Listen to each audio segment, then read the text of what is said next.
अस्सलाम वालेकुम, आदाब। मैं सैयद जावेद हसन।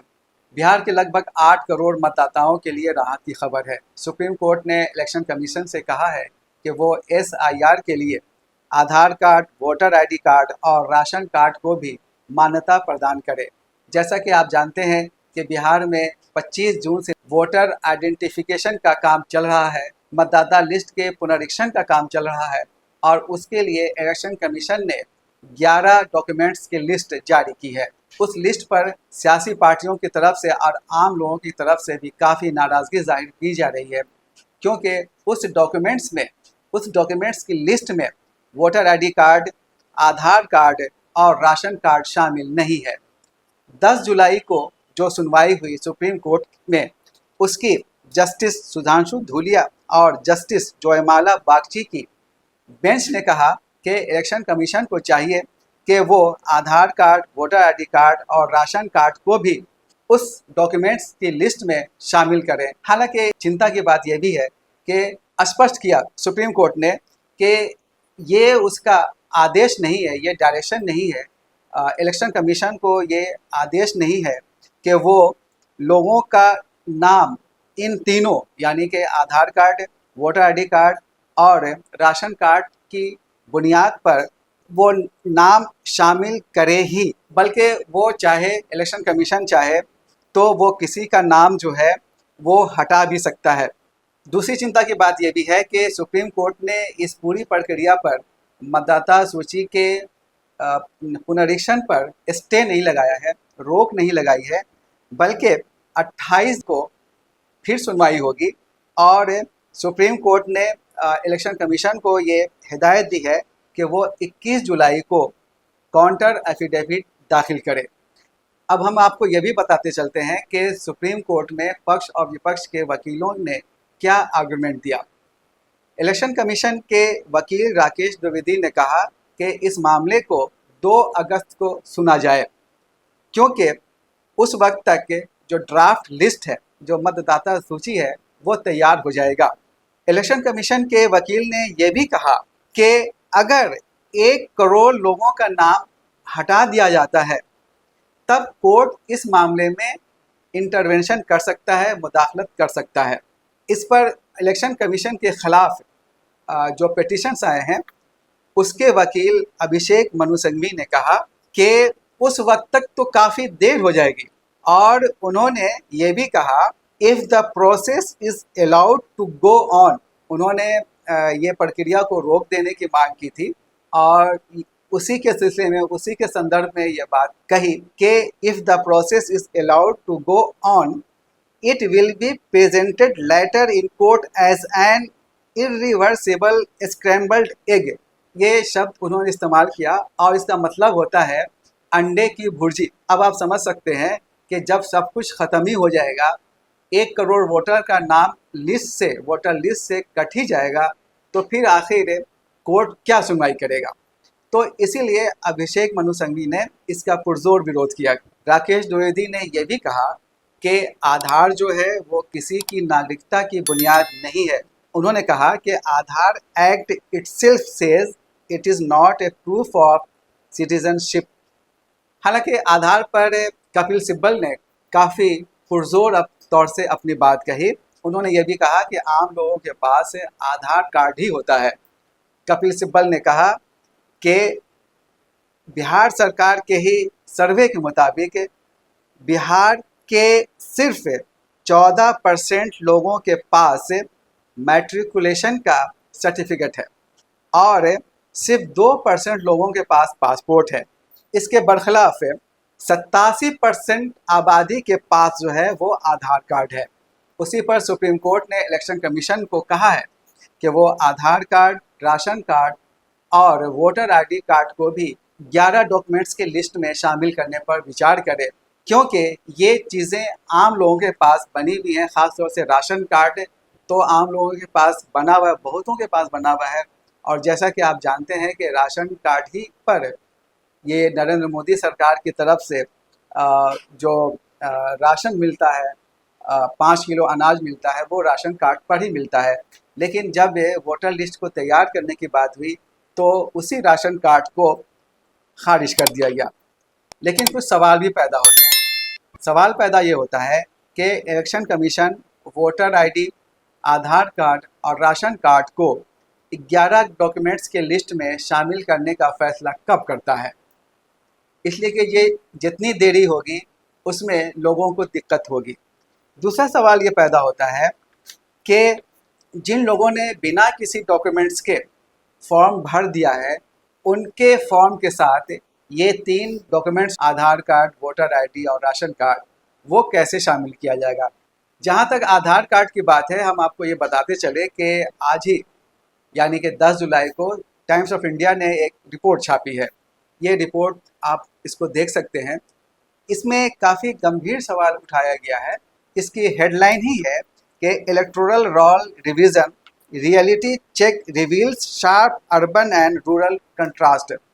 इस रिपोर्ट में ये बताया गया है कि जो बिहार के गांव और शहरी इलाके हैं, उसमें जो लोग जा रहे हैं फॉर्म भरवाने के लिए, जिनमें बूथ लेवल अफसर्स, जीविका दीदी, शिक्षा मित्र और आंगनवाड़ी सेविका हैं, वो लोगों के पास जा रहे हैं और फॉर्म दे रहे हैं और उनसे कह रहे हैं कि आप वोटर आईडी दीजिए, आधार दीजिए और राशन कार्ड दीजिए। अब देखिए ये कि ये तीनों हालांकि उस डॉक्यूमेंट लिस्ट में शामिल नहीं है जो इलेक्शन कमीशन ने प्रोवाइड किया है। कहीं कहीं ये भी देखा जा रहा है कि बीएलओ जो हैं या दूसरे लोग जो हैं इस काम में लगे हुए हैं, वो लोगों से कह दे रहे हैं कि आप सिर्फ फॉर्म भर दीजिए और सिग्नेचर करके हमको दे दीजिए। ये तो इतनी आसानी शहरी इलाकों में या गांव के इलाके में आम लोगों को हो रही है, लेकिन इसके बरखिलाफ, इसके विपरीत जो सीमांचल का इलाका है, जहां मुसलमानों की अच्छी खासी तादाद है, वहां के लोगों के लिए सिर्फ बर्थ सर्टिफिकेट की मांग की जा रही है। अब आप देख सकते हैं कि कितना फ़र्क है। बिहार को 2 हिस्से में बिहार के लोगों को 2 तरह से ट्रीट किया जा रहा है। एक तरफ ये है कि आप भाई बिना कोई डॉक्यूमेंट लगाए आप फॉर्म भरिए, सिग्नेचर करके दे दीजिए। एक वो देखा जा रहा है कि जहां ये बीएलओ और दूसरे लोग कह रहे हैं, जा रहे हैं, लोगों से कह रहे हैं कि ठीक है, आपके पास वो अगर 11 डॉक्यूमेंट्स नहीं है तो आप कम से कम राशन कार्ड ही दे दीजिए, वोटर आईडी कार्ड ही दे दीजिए और आधार कार्ड दे दीजिए। लेकिन ऐसे इलाके जहां मुसलमानों का गढ़ माना जाता है, सीमांचल इलाका है, वहां पर जन्म प्रमाण पत्र मांगा जा रहा है। हम आपको बिहार के डिप्टी सीएम सम्राट चौधरी का वो बयान सुना रहे हैं जिसमें उन्होंने ये सवाल उठाया है कि सीमांचल के लोग जो हैं, किशनगंज के लोग हैं, आखिर क्यों बड़ी संख्या में सर्टिफिकेट के लिए अप्लाई कर रहे हैं। एक कागज बन सकता है, वो है रेसिडेंशियल सर्टिफिकेट। और आपको जानकर आश्चर्य होगा कि बिहार में एक जिला अकेला किशनगंज में, जहां एवरेज पिछले 6 महीने से 20,000, 22,000, 25,000 आवेदन आते थे, पिछले 6 दिनों में 1,27,000 आवेदन आए हैं। इसका मतलब है कि उसकी समीक्षा होनी ही चाहिए। तो आप ये समझ सकते हैं कि जो बिहार की एनडीए सरकार है, वो इससे इलेक्शन रोल यानी कि मतदाता सूची का जो एसआईआर चल रहा है, जो स्पेशल रिवीजन चल रहा है, उसमें भी ये मुसलमानों के साथ किस तरह से भेदभाव कर रही है। अब हम आपको AIMIM के विधायक अख्तरुल ईमान, उनका भी वो बयान सुना देते हैं कि आखिर सीमांचल के लोग या किशनगंज के लोग किस आधार पर बड़ी संख्या में सर्टिफिकेट बनवा रहे हैं। अरे वहाँ लोग पढ़े लिखे नहीं है, स्कूल में उनका कॉलेज में नाम नहीं है, अब उन पर मुसीबत आई है, इतने दिनों से वो जागरूकता नहीं है, इतने दिनों से वो कोई सर्टिफिकेट जमा नहीं किया, घर जल गया, सैलाब में बह गया, अब जो उस पर मुसीबत आई है तो अब वो फौरन जा रहे हैं तैयार करने के लिए। तो ये तो चूंकि सर्टिफिकेटहीन लोग हैं, जिनके पास कोई सर्टिफिकेट नहीं है, आज वो दौड़ रहे हैं। आज की सुनवाई के सिलसिले में हम बिहार लोक संवाद के कंसल्टिंग एडिटर समी अहमद की भी राय लेते हैं। बिहार में SIR के बारे में जो सुप्रीम कोर्ट का फैसला ताज़ा तरीन आया है, वो अंतिम फैसला नहीं है। ये ज़रूर देखा जा रहा है कि मीडिया जो है अपने हिसाब से हेडलाइन बना रहा है, और उसमें ये तो एक सच्चाई है कि सुप्रीम कोर्ट ने कहा कि SIR जो विशेष गहन पुनरीक्षण है मतदाता सूची का वो जारी रहेगा। लेकिन उसने जो सवालात उठाए हैं ना, वो सारे सवालात आम लोगों के हैं और विपक्षी दलों के हैं, सामाजिक संगठनों के हैं। सुप्रीम कोर्ट ने उन सभी बातों को पूछा। मिसाल के लिए कि आप आधार, राशन कार्ड, इस तरह के जो दस्तावेज हैं उसको क्यों नहीं मानते हैं, या तो उसको आप शामिल कीजिए या वजह बताइए।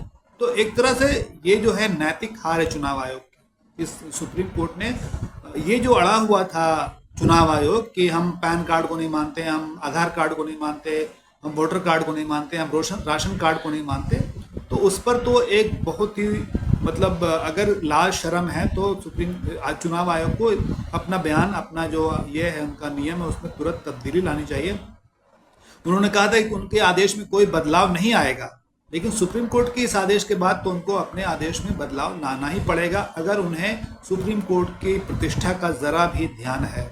और भी इस तरह की कई चीज़ें हुई हैं, जैसे उन्होंने सुप्रीम कोर्ट ने ये बात मानी है कि आपने समय बहुत कम दिया है। और सुप्रीम कोर्ट ने, देखिए एक बारीक बात मैं ये बता रहा हूँ, सुप्रीम कोर्ट ने ये कहा ज़रूर है कि SIR जो special intensive revision of voter list है वो जारी रहेगा, लेकिन अभी ये तय नहीं हुआ है कि चुनाव जो होगा 2025 का नवंबर में जो चुनाव होने वाला है वो SIR के बुनियाद पर होगा या जो जनवरी में पहले से तैयार वोटर लिस्ट है उसके आधार पर होगा। मेरे हिसाब से जिन लोगों ने सुप्रीम कोर्ट में अर्जी दी है उनको ये बात ज़ोरदार तरीके से रखनी चाहिए कि ठीक है, SIR को अगर आप जारी रखना चाहते हैं, सुप्रीम कोर्ट ने जैसा कहा है, तो इसको अभी लागू नहीं कीजिए, क्योंकि सुप्रीम कोर्ट ने खुद माना है कि इसके लिए बहुत कम समय दिया गया है। इसके लिए ज़्यादा समय चाहिए। इसको अपने हिसाब से कीजिए, या तो चुनाव के बाद कीजिए, जब भी कीजिए, करना तो है ही है, लेकिन इसको इस वक्त जो है हड़बड़ी में गड़बड़ी जो हो जाती है उससे बचने के लिए ज़रूरी है कि इसको लागू बाद में किया जाए। तो सुप्रीम कोर्ट से तो वैसे लोगों को कम उम्मीद थी, लेकिन मेरे हिसाब से एक तरह की उम्मीद की किरण भी इसमें है। और दूसरी बात कि आखिरकार ये फैसला जो है जनता की अदालत में भी होना है। जनता को ये तय करना है कि उसको इस आदेश, चुनाव आयोग के इस आदेश से क्या परेशानी हुई है और इस परेशानी का बदला वो कैसे ले सकते हैं, या इस परेशानी को कैसे ख़त्म कर सकते हैं। तो ये बात तो जनता की हुई, विपक्षी दलों की हुई, लेकिन फिलहाल मुझे लगता है कि सुप्रीम कोर्ट के आदेश में एक उम्मीद की किरण भी देखी जानी चाहिए। ये ज़रूर है कि हेडलाइन यही बनेगा कि सुप्रीम कोर्ट ने इस पर उसको जारी रखने के लिए कहा, रोक नहीं लगाई। ठीक है, रोक नहीं लगाई, मानते हैं हम बात, लेकिन अभी 28 जुलाई को भी इस पर बहस होगी, उस पर बातचीत होगी, देखेंगे तब क्या होगा। लेकिन इस वक्त तो ये बात याद रखिए और इस बात को ज़्यादा ज़ोरदार तरीके से कहना चाहिए कि जो आपत्तियां थी, जो परेशानियां लोग बता रहे थे, उसको सुप्रीम कोर्ट ने माना है। उसमें परेशानी जो थी दस्तावेज़ की सीमित संख्या यानी 11, और ये भी माना है कि आपने समय बहुत कम दिया है। तो देखते हैं 28 जुलाई को इसका और क्या इस मामले में फैसला सामने आता है, क्या ऑब्जर्वेशन सामने आता है।